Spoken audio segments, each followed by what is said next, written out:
মনে রাখো বান্দা, এই জমিন আমি তোমার জন্য দিছি, এই রিজিক আমি তোমার জন্য দিছি, আমার জমিন পুরোটা ব্যবহার করতে দিছি তোমাকে।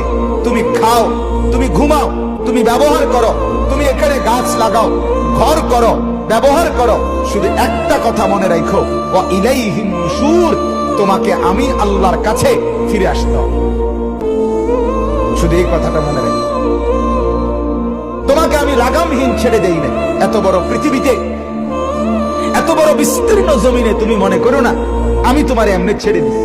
ওয়া ইলাইহিন নুশুর, জমিনের এই প্রান্ত থেকে পৃথিবীর ওই প্রান্তে যাও, ওই প্রান্ত থেকে আবার এই প্রান্তে আসো, যেখানেই দৌড়াও না কেন, যাই বক্ষণ করো না কেন, আল্লাহ তাআলা বলেন এটা কিন্তু মনে রাখো, আমার কাছে তোমাকে আসতে হবে। কার কাছে আসতে হবে বলেন? আল্লাহ তাআলার কাছে আসতে হবে। আল্লাহ তাআলার কাছে আসতে হবে।